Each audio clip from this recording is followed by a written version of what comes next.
En mon cœur j'ai choisi de suivre Jésus-Christ. En mon cœur j'ai choisi de suivre Jésus.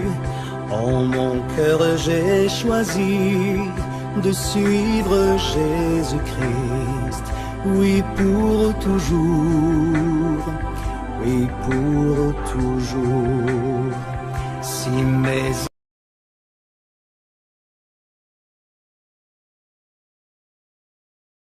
La grâce de Jésus notre Seigneur, l'amour de Dieu le Père et la communion de l'Esprit Saint soient toujours avec vous.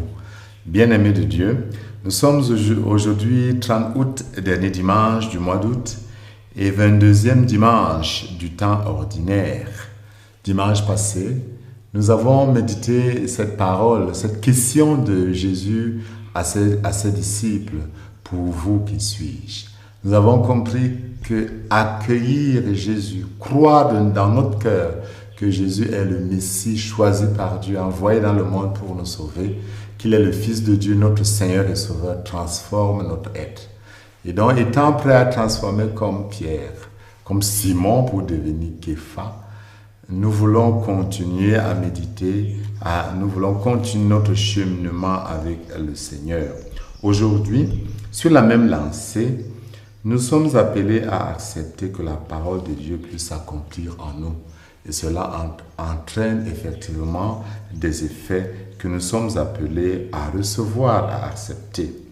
Effectivement, la vie de celui qui accueille la parole de Dieu, la vie du prophète, la vie de l'apôtre, la vie du disciple à la suite du maître subit des transformations énormes. Voici ce que Saint Paul dit dans la deuxième lecture, Romains chapitre 12, verset 1. « Je vous exhorte, frères, par la tendresse de Dieu, à lui présenter votre corps, votre personne tout entière, en sacrifice vivant, saint, capable de plaire à Dieu. C'est là pour vous la juste manière de lui rendre un culte, un sacrifice saint, vivant, capable de plaire à Dieu. » C'est ça que Dieu attend de nous. C'est ce que le prophète Jérémie vit. Jérémie évoque le moment du départ de sa vocation. Seigneur, tu m'as séduit et j'ai été séduit. Tu m'as saisi et tu as réussi. Alors il a commencé à annoncer la parole de Dieu, à proclamer la vérité. Mais cela n'a pas fonctionné parce que le peuple n'a pas voulu l'écouter. Il est donc exposé à la raillerie. Tout le monde se moque de lui. Voici ce qu'il écrit. À longueur de journée, la parole du Seigneur attire sur moi insulte et moquerie. Il est même tenté de renoncer à sa vocation. Alors je me disais, je ne penserai plus à lui, je ne parlerai plus à son nom. Mais la parole de Dieu est comme un incendie à l'intérieur du cœur de Jérémie. Mais elle était comme le feu brûlant dans mon cœur. Saint Paul dira, malheur à moi si je n'annonçais pas l'évangile. C'est 1 Corinthiens chapitre 9, verset 16. Ainsi le prophète retourne à son martyre, à sa vocation, se laisser consumer par le projet de Dieu. Car si le grain de Dieu tombé en terre ne meurt, il reste seul. Nous voyons comment cela est réalisé dans la vie de Jésus. À Césarée de Philippe, Pierre a proclamé que Jésus était le Fils de Dieu, du Dieu vivant. Mais il n'est pas encore entré dans la totalité du mystère du Fils. Et quand Jésus annonce sa prochaine souffrance, sa mort et sa résurrection, Pierre le prend à part et lui dit, « Dieu t'en garde, Seigneur, cela ne t'arrivera pas. » Mais Jésus se retournant dit à Pierre, « Passe derrière moi, Satan, tu es pour moi une occasion de chute.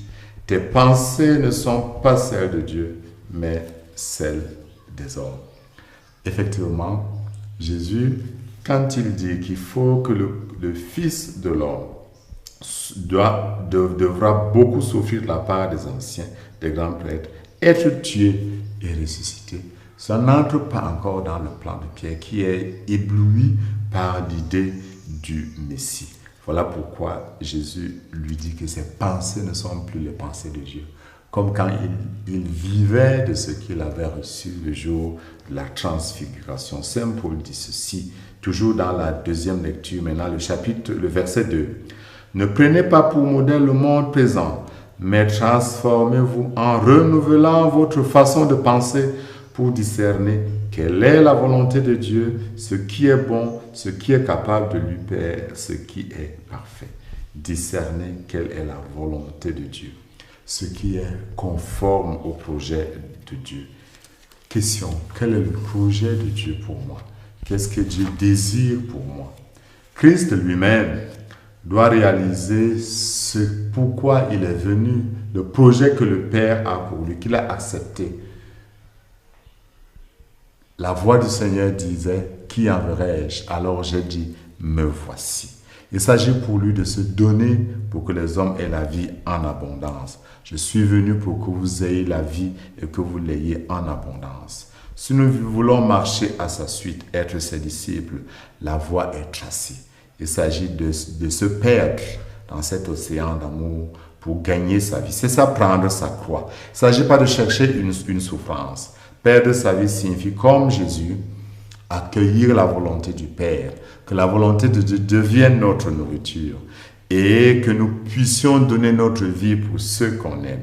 Il s'agit de pouvoir perdre la recherche de mes intérêts personnels, la recherche de mon égoïsme. Il s'agit de rejeter ce qui m'amène à vivre seulement pour avoir et pour pouvoir. Mais il s'agit de rechercher ce qui est être avec les autres, savoir se donner pour que l'autre puisse vivre.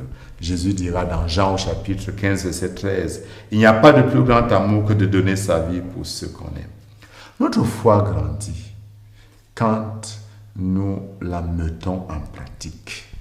Notre foi grandit quand nous donnons de la nourriture à celui qui a faim, de l'eau à celui qui a soif.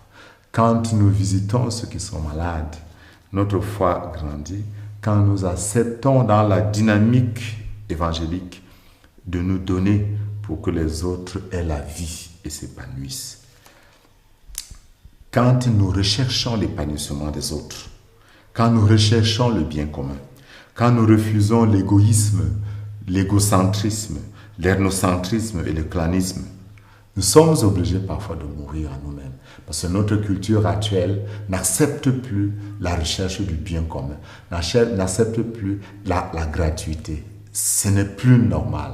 Mais alors, nous devons ramer à contre-courant. Alors, nous serons appelés à mourir en nous-mêmes, parfois dans notre intériorité, mais parfois même à cause de ceux qui nous entourent, qui ne comprendront jamais. Et ce que Jérémie a vécu, nous allons le vivre. Avoir à attirer sur soi-même l'insulte et la moquerie. Et c'est ça, prendre sa croix. Le Seigneur doit nous aider. Ma prière, c'est qu'il fasse descendre son Esprit Saint sur nous. Car sans la grâce de l'Esprit, nous ne pouvons pas tenir en face du monde. Que l'Esprit Saint nous illumine pour que nous fassions des choix courageux, des choix pour la vérité, des choix pour la justice, des choix pour le bien commun, des choix pour l'épanouissement des autres, des choix pour le bonheur des autres, afin d'être des signes de la sainteté de Dieu et des instruments pour l'annonce de l'Évangile. Et que Dieu vous bénisse en ce dimanche, au nom du Père et du Fils et du Saint-Esprit. Amen. Oui, pour toujours, oui, pour toujours. Veux-tu décider de suivre Jésus-Christ? Veux-tu décider de suivre Jésus?